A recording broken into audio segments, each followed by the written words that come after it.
Ky podcast vjen për ju me mbështetjen e X1, Philip Lane Residence dhe 1001 Solutions.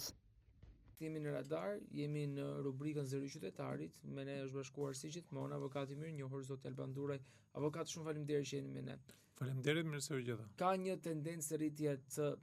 tradhtive, të divorceve. Pse ndodh kjo? Neve shohim që divorcet nga viti në vit rriten, një nga shkaqet kryesore, të paktën të reflektuar nga të gjitha institucionet, është tradhtia.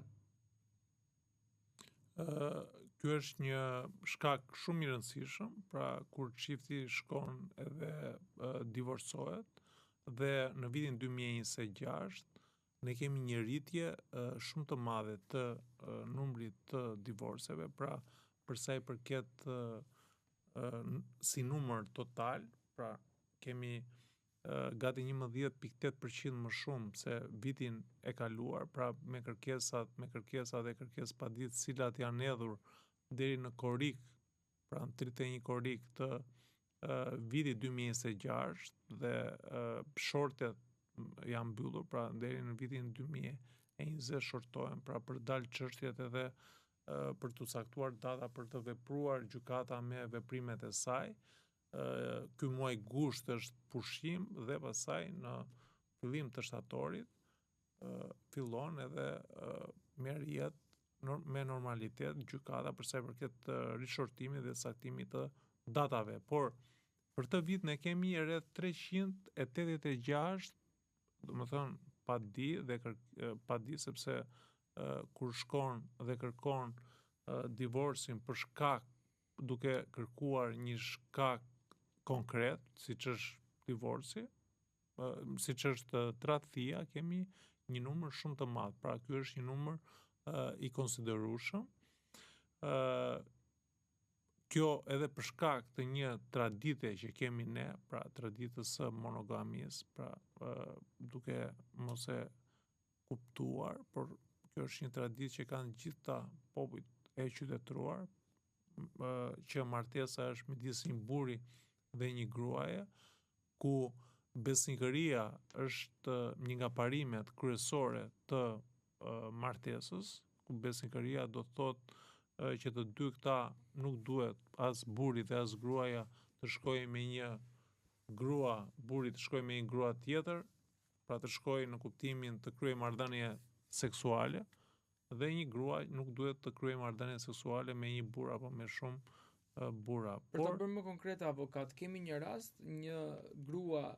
ose një zonjë nga Lezhë thotë që ndodhem në plazh me bashkëshortin këtë periudhë në jug të vendit, e kam tradhtuar, e zbuloj dhe më ka kërkuar divorcin, por unë nga ana tjetër thotë nuk dua që të ndahem prej tij pasi ndihem goxha mirë me bashkëshortin, pavarësisht se për shkak të një nate të shfrenuar unë e tradhtova. Çfarë sugjeroni? Tani, përderisa je i martuar, natyrisht që janë këto kërkesa janë të tepërta, pra që do të thotë ajo mund të jetë mirë me bashkëshortin sepse shkon në shtëpi, pra ka dikë aty që mund kujdeset për fëmijët, që mund sjellë të ardhura, para dhe mbahet familja mirë, ndërkohë nga ana tjetër gruaja mund të shkojë, pra të ketë jetën e saj seksuale, nuk e di nëse mund të shkojë dhe kryen marrëdhënie seksuale me bashkëshortin apo jo, kjo duhet ta pyesni, pra nëse e bën këtë apo jo, apo edhe gjëra të tjera. Pra këto janë absurditete, pra të një mode që ka dalë dhe disa prej tyre, pra kur më vjen çështje të tilla, pra nuk e imagjinoj dot që një burr mund të ketë, pra ai shkon në shtëpi te gruaja e vet, ndërkohë që ka një të dashur, të cilën e ka fikse, pra nëse nuk ndjen mirë me bashkëshorten apo me bashkëshortin dhe duan dikë tjetër, pra nuk është asgjë e keqe, në sensin që mund ndodhi që të mbaroj dashuria për bashkëshortin apo për bashkëshorten, por mund të ndahen, pra ndarja është me mirëkuptim, pra shkojnë edhe të paraqesin projekt marrëveshje në gjykat për të divorcuar dhe të vazhdojnë jetën e tyre, sepse këto veprime, njerë nuk sillin një harmoni në familje, ndikojnë shumë nga ana psikologjike dhe tek fëmijët, tek mënyra se si fëmijët e përjetojnë marrëdhënien midis bashortit dhe bashortes, mënyra se si ata komunikojnë, mënyra se si sillen me fëmijët, pra ka trauma të cilat janë të vazhdueshme dhe ngelen gjurmë tek ta fëmijë. Megjithatë, dua të them që jo të gjithë qytetarët, pra në rastin konkret bashkëshortët e kuptojnë një gjë të tillë, pra duhet kuptuar roli, misioni që ata kanë për të sjellë, pra për të komunikuar, të gjetur gjuhën me njëri tjetrin, por për më tepër që është e rëndësishme është edhe rritja dhe edukimi i fëmijëve. Pra, duke qenë se familja ka një rol shumë të rëndësishëm dhe kryesor, duhet që të ketë shumë kujdes në këtë pikpamje. Megjithatë, mendoj që roli i shtetit për fuqizimin e familjes është shumë i dobët, sepse kemi çifte të cilat e kanë të pamundur apo të rinj për të krijuar familje, sepse nuk kanë një siguri për sa i përket strehimit, politika sociale lidhur me kreditimin apo për mënyrat që ata të marrin një shtëpi, politika sociale të punësimit, pagesat për fëmijët, apo edhe të mira të tjera materiale, apo le të themi politika, jo materiale të japi para shteti, por të krijojë një atmosferë të tillë në mënyrë që të rinjt të paguajnë mirë dhe të jetojnë, pra të bëjnë një jetë normale, si të gjithë qytetarët apo familjet e reja të cilët jetojnë në vendet e zhvilluara të Europës apo qoftë edhe në Shtetet e Bashkuara të Amerikës. Është dhe një rast tjetër avokat që vjen nga një djalë, thot jam një djalë pas zbuluar identitetin,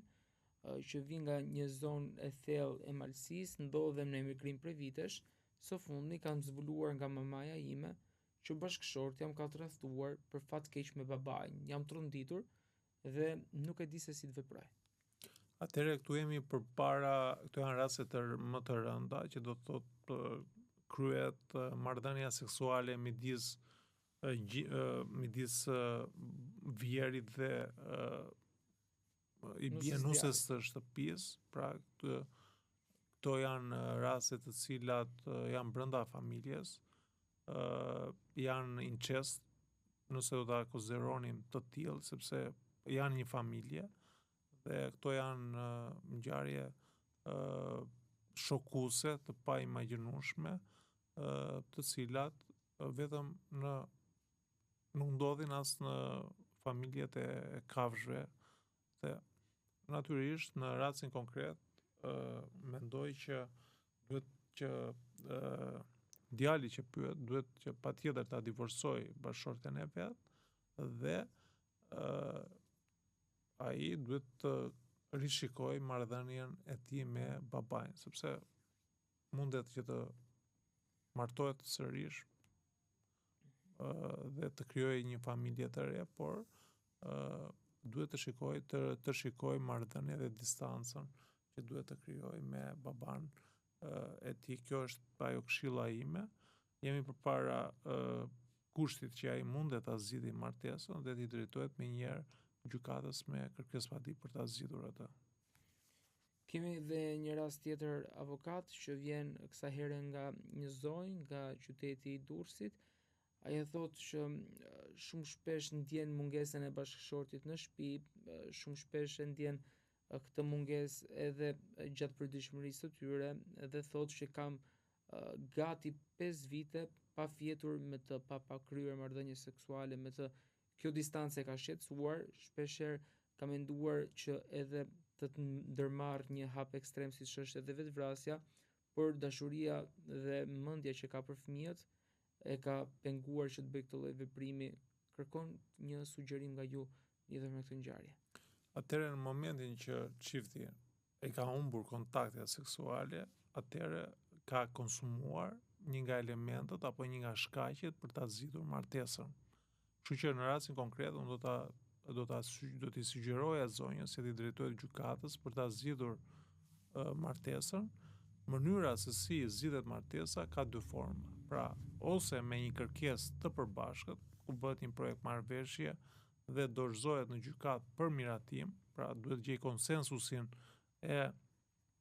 bashortit, pra duhet t'ja parashtrojë dhe patjetër që këtu jemi përpara këtyre elementeve ku ti thotë që martesa ka mbaruar, ka humbur, edhe pse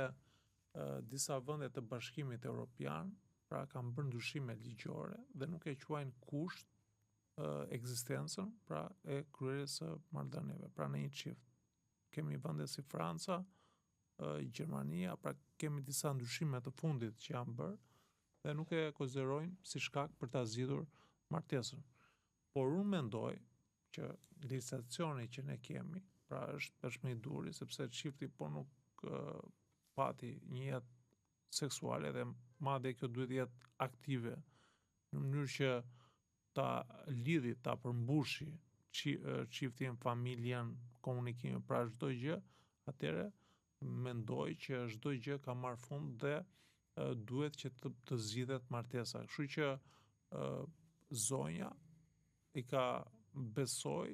i ka të gjitha elementet që ta kërkojë dhe patjetër duhet shkojë në gjykatë për ta zgjidhur martesën. Avokat, faleminderit për gjitha përgjigjet që u dha qytetarëve lidhur me problematikat që ata kishin. Ju falenderoj shumë për këtë mundësi që jepni në mënyrë që ne të orientojmë qytetarët dhe ne jemi këtu për t'i dhënë zgjidhje çdo pyetje ligjore,